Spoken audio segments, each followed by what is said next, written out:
Well, thanks for explaining that. Thank you very much.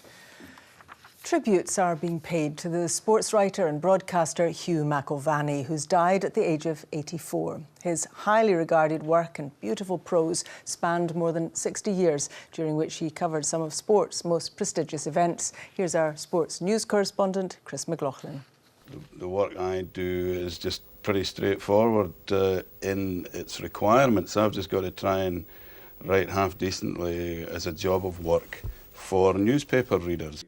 That he did, and in doing so, in the end, was regarded by many as the best. Seen here with his brother and fellow writer William, who died in 2015, Hugh McIlvanney was brought up in Kilmarnock, a life and career shaped by a fascination with words.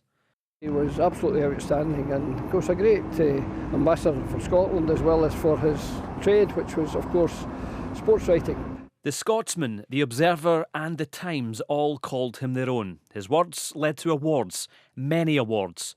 The OBE, British Sports Writer 7 times, and the only sports writer to be named Journalist of the Year. He was described as the Shakespeare of the sporting world. He played witness to and reported on some of the most iconic sporting events, like Celtic's European Cup triumph in Lisbon in 1967. You know, he was the Scotsman abroad at the 1966 World Cup final. He was at, he was at Ali's literal bedside after the rumble in Jungle. He went back to Ali's hotel, and as Ali lay in his bed, Hugh McIlvanney was at his side. It was by far the greatest privilege I've ever had as a reporter. I don't consider a minute of the time I devoted to covering Bahama wasted. When he was asked who was the greatest manager of all time, he would always answer that it was a subjective thing and it was barely measurable.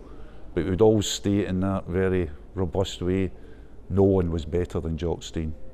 And in the same way, if you ask me that, nobody was better than McIlvanney. My attitude is not, this will be a triumph. My attitude is, don't screw it up.